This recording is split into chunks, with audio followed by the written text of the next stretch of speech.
Oi, gente! Como vocês estão, né? Então hoje a gente vai dar continuidade à aplicação técnica, né, que o psicólogo está fazendo dentro de um hospital de campanha de Covid, tá? Como eu relatei na minha experiência anterior, né, eu vou fazer já 3 meses atuando dentro do hospital de campanha, né, com pacientes de Covid em processo de internação. E aí a ideia hoje é tentar mostrar para vocês maneiras práticas de estar atuando, né? A gente entende hoje que dentro do hospital o atendimento ele é um tipo de atendimento mais emergencial do que psicoterapêutico, né? Ele é um atendimento que tem que ser rápido, né? Por conta da exposição do profissional e do paciente. É um atendimento que precisa ser direcionado e que ajude o sujeito a lidar com os sentimentos e emoções e sofrimento psicológico que ele está naquele momento, tá? Quando a psicologia é relacionada dentro de um hospital, né, seja por solicitação médica, da equipe de enfermagem, da equipe de físio, ou seja pelo próprio familiar daquele paciente, né, esse paciente ele precisa ser atendido no leito, né? O que eu percebi na minha atuação durante nessa segunda onda de Covid aqui no Amazonas? Que geralmente esses chamados estão sempre ligados a 3 situações específicas, né? A primeira situação é a situação de pacientes ansiosos, dando entrada no pronto-socorro, né, para o processo de internação. A segunda situação são pacientes apresentando já sintomas depressivos por conta da longa permanência no hospital, geralmente mais ou menos, né, de 20 dias para cima já de internação. E a terceira situação são de pacientes que estão em processo de recuperação para alta médica, né? Então essas são as 3 situações que a gente mais tem visto e acompanhado dentro do hospital. Em cada situação, né, é possível trabalhar técnicas específicas dentro desses quadros apresentados, né? E a gente sempre está prezando, eu estou sempre prezando trabalhar dentro do hospital técnicas comportamentais, né, que tragam um alívio maior, né, e uma sensação de bem-estar mais rápido para esse sujeito, principalmente por conta da situação que ele se encontra, né?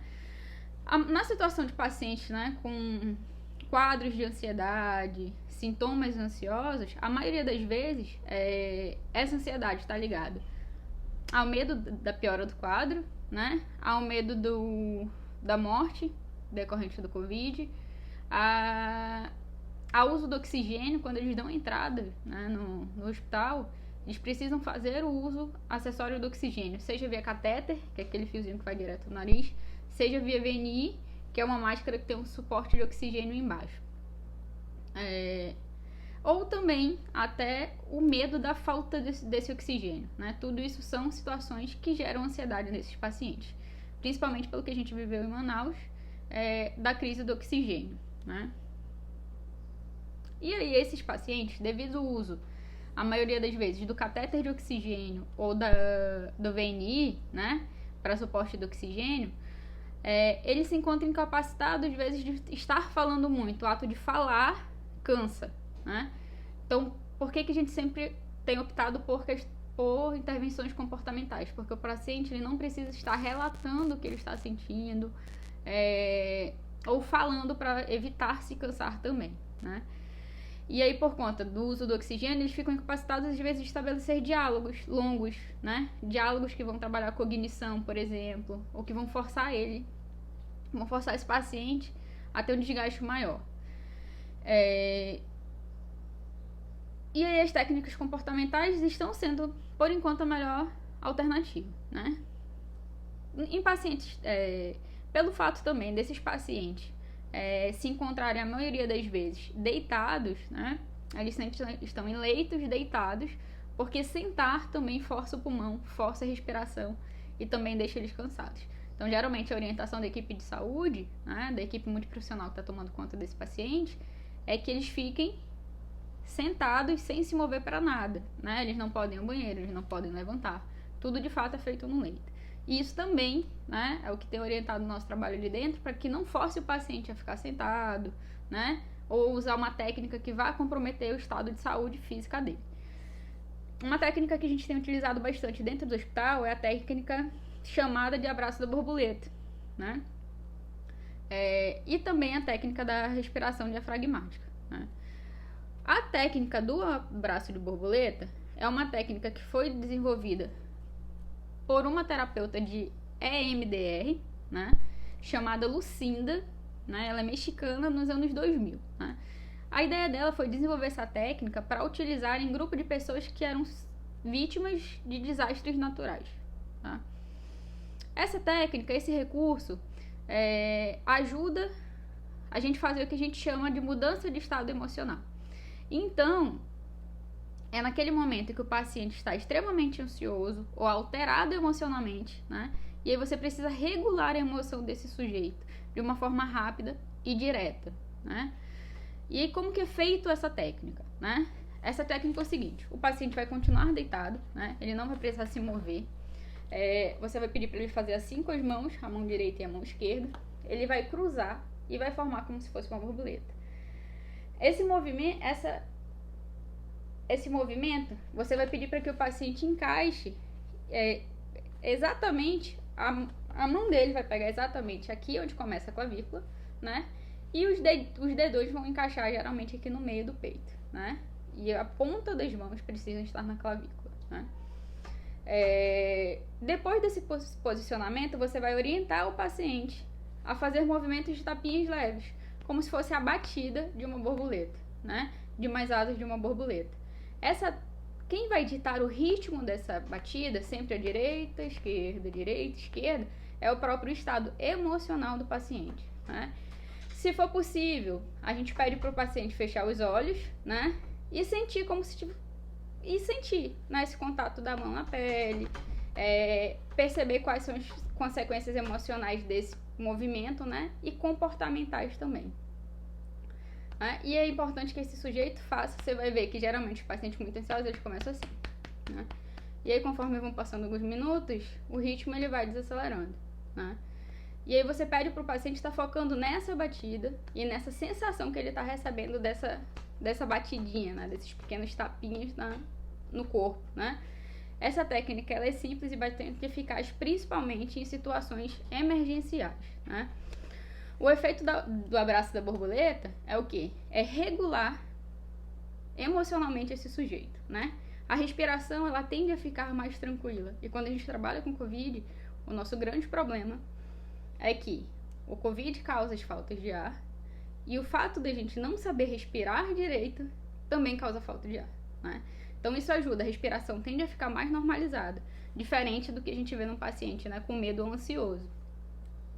Que a respiração fica curta, então você já consegue perceber o paciente respirando, né, mais tranquilamente. Esse tipo de técnica ele vai ajudar o quê? Na estimulação bilateral do cérebro, né? Porque os movimentos alternados de direita e esquerda e sequenciais eles são calmantes, né? Então ele vai tranquilizar o estado emocional do paciente, vai trazer calma, vai diminuir a circulação sanguínea do paciente, né? E fisiológicos de quando a gente está mais calmo e mais tranquilo, né? Então essa tem sido uma intervenção muito importante, principalmente no primeiro momento que o paciente ele dá entrada nesse hospital, tá? Outra técnica bastante utilizada, né, muito comum na terapia cognitiva, é a técnica da respiração diafragmática, né? A respiração diafragmática ela ajuda a ativar, né, o sistema autônomo parasimpático do nosso cérebro, né, que é responsável por inibir a ação do sistema simpático e restaurar a sensação de relaxamento. Por isso, ela é uma técnica tão importante no controle de casos de ansiedade, né? Além disso, é um bom exercício de distração e ajuda a pessoa a se desvencilhar da questão da hipervigilância aos sintomas físicos, né? E ao cognitivo da ansiedade, né? Como que é feita essa técnica, né? Também é uma técnica que você pode e deve fazer deitado, né? Para que seja mais confortável. E aí você pega as suas mãos, né? Você pede para o paciente, né? Lembrando, a gente não tem contato direto com o paciente, a gente vai orientando através da fala e ele só vai fazendo, né? Vai só seguindo as orientações. E essa mão vai ficar, né, em cima ao abdômen, próximo ao umbigo, né? Que é em cima do diafragma, que é um músculo, né, que dá suporte ao pulmão. Então você vai pedir para o paciente fechar os olhos, também se possível, né? E concentrar na respiração. Qual que é a orientação? Que ele inspire pelo nariz e expire pela boca. E aí ele tem que perceber que essa respiração ela só vai, de fato, estar sendo diafragmática se ele conseguir perceber o movimento muscular da mão subindo e descendo enquanto ele inspira e ele expira, né? Então ele vai inspirar pelo nariz, soltar pela boca, e ele vai perceber, né, como que o abdômen dele movimenta durante o processo de respiração. Você pode pedir para que o paciente imagine que está enchendo uma bexiga dentro da sua barriga, né? Para que ele, ao inspirar, conte até 4 mentalmente, para que o pulmão e o abdômen, né, fiquem de fato totalmente expandidos, né? Que ele retenha um ar, pelo menos em 2 segundos, né? 2 segundos, solta, né? Mantendo a barriga e os pulmões cheios durante alguns segundos, né? Então, esse movimento de inspirar lentamente e expirar lentamente pela boca, contando até 5, né? Esvaziando completamente o pulmão e o abdômen, né? E aí reiniciando esses movimentos após o pulmão reter, após reter o pulmão vazio, né? Então você vai repetir no mínimo mais 10 respirações junto com esse paciente. De novo, pacientes COVID têm muita dificuldade de respirar, né? A falta de ar é muito comum, tá? Mas quando você ensina um paciente a fazer uma respiração que vai causar relaxamento, isso causa um bem-estar físico e emocional para o paciente. Já presenciei alguns casos de ser acionada pelo setor médico, né, pelos médicos de plantão, porque um paciente estava, né, com todo o oxigênio liberado, que eu acho que são mais ou menos, eu acho que 10 litros, né, todo o medidor do oxigênio liberado, e o paciente ainda está relatando falta de ar, né, não consigo respirar, não consigo respirar.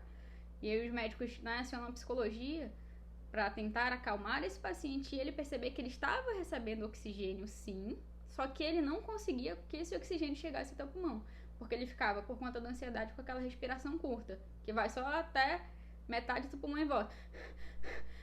Né? E isso causa mais efeitos fisiológicos. Então a respiração muito rápida vai fazer o teu coração bater mais rápido e vai dar essa sensação de que você não está conseguindo respirar, né? Então a respiração diafragmática ela tem sido importantíssima também nesse processo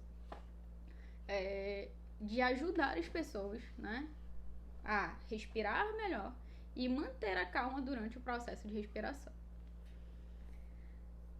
Durante os processos de internação, principalmente pessoas que ficam mais tempo dentro do hospital, acima de 20 dias, né, os médicos eles percebem bastante que eles acabam desenvolvendo sentimentos depressivos, né, por essa longa permanência dentro do hospital, e sentimentos de desesperança, como do tipo, não vou sair daqui, ou eu não vou sobreviver, ou vou ficar mais tempo aqui, né?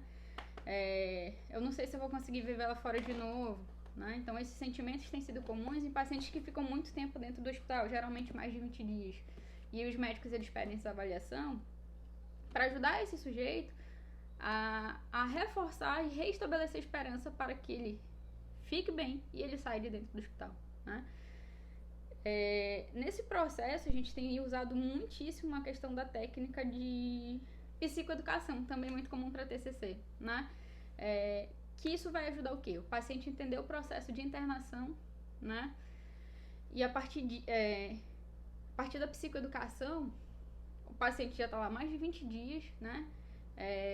Ele sabe o que ele tem, ele sabe o que ele está tratando, mas ele não tem muita ideia de como que vai proceder as coisas, de como ele vai ficar, de como ele está evoluindo, né?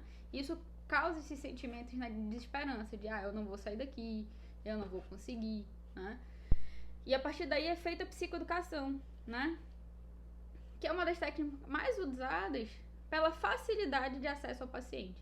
Então, quando você psicoeduca o paciente, é muito fácil você aplicar essa técnica, porque é uma conversa, né, de sujeito para sujeito, de olho no olho, de que ele entenda de fato todos os passos que ele precisa passar para então receber alta, né? A psicoeducação então vai consistir em quê? Informar o paciente sobre os dados do diagnóstico, né, a evolução da doença, o tratamento que ele está fazendo e qual o prognóstico, né? A tarefa do terapeuta nesse período é educar e familiarizar o paciente com relação aos seus problemas de saúde, né? E tá esclarecendo acerca das implicações e consequências do diagnóstico estabelecido. Os pacientes de longa internação, quando eles ficam, né, mais de 20 dias dentro de um pronto-socorro, isso eu tô falando pacientes da enfermaria, né, que são pacientes estáveis, mas que estão tratando, né, passou de 20 dias, eles não tratam mais como Covid, eles tratam esse sujeito como porque ele ficou com alguma sequela de Covid que precisa ser tratada antes desse sujeito ir para casa, né? E aí esse paciente, ele se torna um paciente mais, como que eu posso dizer, mais agressivo, mais mal-humorado, né? Mais arredio com a equipe de saúde, né? E então, quando você faz a psicoeducação sobre as implicações e consequências desses comportamentos diante do processo de recuperação dele, ele começa a perceber que ele precisa também se cuidar, né? Como eu falei para vocês no primeiro caso, geralmente esses pacientes de Covid, eles ficam em repouso absoluto, então tudo tem que ser feito no leito. Então eles tomam banho no leito, eles almoçam no leito, eles fazem as necessidades em fraldas, eles não podem levantar, né? Isso causa um certo sofrimento para aquele sujeito que sempre foi um sujeito independente, tá? E aí no processo, né, de longa internação, então mais de 20 dias nessa situação, precisando de cuidados muitas vezes da esposa, do filho, né, do cunhado, né, do sujeito que está de acompanhante, faz com que eles se tornem muito vulneráveis, né? E aí eles começam a ser entendidos como pacientes mais rebeldes, porque eles já querem levantar, eles já querem fazer as coisas sozinhos, por mais que a indicação da equipe de saúde seja que eles continuem em repouso absoluto, né? Quando você faz a psicoeducação sobre a implicação de que esses comportamentos, né, tidos como mais rebeldes, podem acarretar o agravamento da saúde dele, eles se tornam pacientes mais colaborativos, né? E isso é importantíssimo, né? Porque se uma equipe de saúde fala, você não pode se mexer e ponto, é diferente de alguém capacitado ir lá, conversar com esse sujeito, fazer uma psicoeducação do porquê que ele precisa ainda continuar em repouso absoluto, né? Qual a implicação dele não ficar em repouso absoluto, né? E como que isso vai repercutir na melhora de saúde dele, tá? Outra situação também que a gente tem visto bastante, que é a última situação que eu vou estar relatando para vocês, são situações de paciente já em processo de alta, né? Então, o paciente deu entrada com Covid, ficou alguns dias no hospital, e depois de curado, estável, os médicos começam um processo de alta desse sujeito, né? Os pacientes de Covid, eles passam geralmente de 3 a 5 dias num processo que a gente chama de processo de alta médica, né? Você não chega e fala, você vai para casa. Não. Eles chegam, é comunicado que nos próximos dias ele pode receber alta, dependendo de como ele vai lidar, principalmente com o desmame do oxigênio, né? Como eu disse no início, pacientes com quadro de Covid no hospital, a maioria faz, né? A maioria adentra o hospital porque precisa do suporte de oxigenação, né? Assim, quando ele vai dar entrada no hospital, ele vai fazer uso de um catéter de oxigênio ou de uma máscara não invasiva de oxigênio, tá? Para estabilizar a saturação desse sujeito. Então, a maior parte do tempo que esse sujeito está internado, ele está fazendo uso do que chamam de oxigenoterapia. Então, ele está o dia inteiro, todo dia, com o uso de um suporte de oxigênio, tá? Quando se aproxima do processo de alta, qual que é a orientação médica? Que seja feito gradativamente o desmame do oxigênio, para que esse sujeito ele possa ir para casa sem ter a necessidade de continuar o uso do oxigênio, né? O que tem que ser percebido? Quando o paciente passa mais de 15 dias fazendo uso do oxigênio, o pulmão ele relaxa, né? Então o oxigênio ele é injetado direto no pulmão, então o paciente ele quase não trabalha o pulmão dele, né? Então ele não precisa estar muitas vezes respirando profundamente, soltando profundamente para entender que o oxigênio está entrando e saindo, porque o oxigênio já está sendo, né, injetado através de um catéter, tá? Por que a necessidade do desmame do oxigênio? Para que o pulmão ele volte a funcionar sem a necessidade de um suporte de oxigênio, né? Então, o pulmão ele tem essa capacidade e ele pode voltar a ter mesmo após Covid, né? E nesse processo, então, é comum aparecer outras sensações ansiolíticas, né? Que é o medo de ir para casa e faltar oxigênio, né? Que é o medo de deixar o hospital, passar mal e não ter o oxigênio, o suporte de oxigênio, né? Então, esses sujeitos, eles relatam isso, né? Então, o desmame do oxigênio, ele é feito diminuindo a regulação do oxigênio, que tem um medidorzinho lá.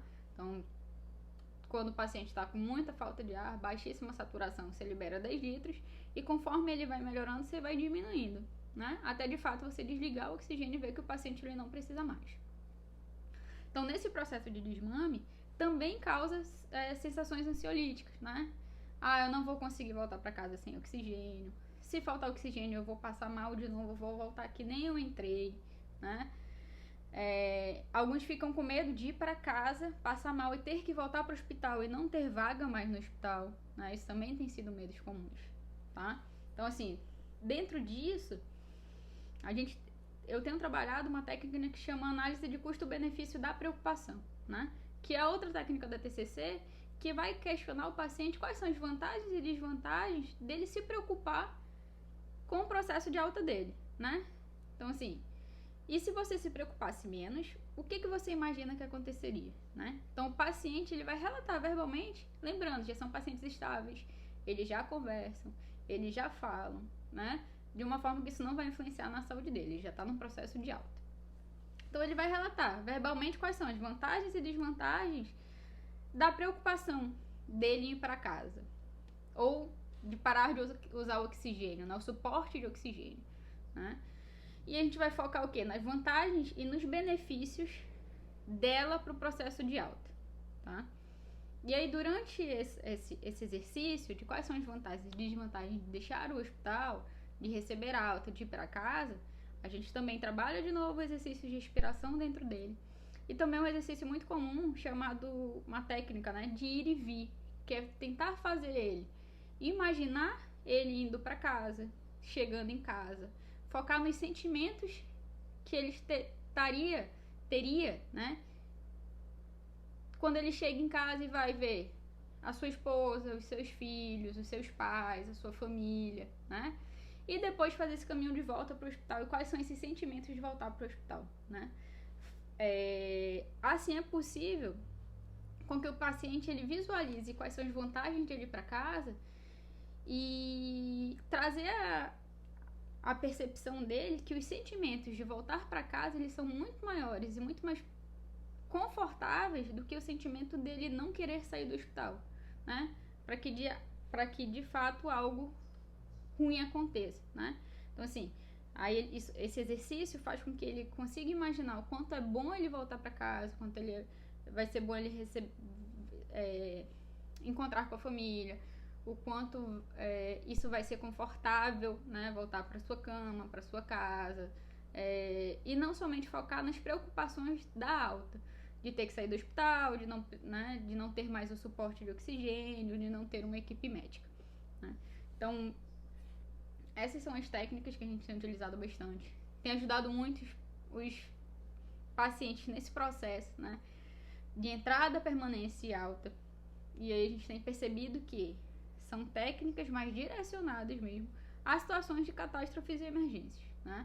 Assim, o que eu tenho percebido? Que não é muito possível trabalhar com o cognitivo do sujeito dentro desse lugar, né? São sujeitos que estão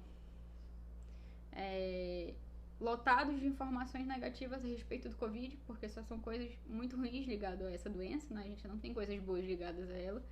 Então, trabalhar a cognição e forçá-lo cognitivamente, às vezes, pode afetar mais a saúde física dele, né? E trabalhar questões comportamentais tem sido muito mais tranquilas, né? Porque são às vezes, até mais fáceis de aplicar e mais fácil do paciente entender, né? Principalmente técnicas de relaxamento e respiração. Então, são técnicas que, quando a gente é demandado, a gente realiza junto ao paciente no leito e deixa de orientação que o paciente continue reaplicando elas toda vez que ele se sente mais ansioso, né? Teve casos, por exemplo, do paciente estar no processo de alta, né? E aí ele faz uma fisioterapia e a psicologia também está sempre lá. E durante o exercício de fisioterapia, que é um exercício que vai forçar o paciente, né? A estar se movimentando, a estar forçando o pulmão também, ele ter crises de ansiedade. E aí a orientação é: espera uns 5 minutinhos, faz as técnicas de relaxamento de respiração, né? E volta a fazer o exercício da fisioterapia, né? Isso tem sido bastante comum. A parceria dentro do hospital, trabalhada, né, com uma equipe multiprofissional, tem feito diferença dentro da vida de pacientes internados com Covid, né? E essa é a minha experiência. Eu espero que eu consiga ajudá-los, né? Quem está também atuando dentro do hospital, quem vai começar a atuar, e que possa levar isso para a prática. Obrigada, tchau, tchau.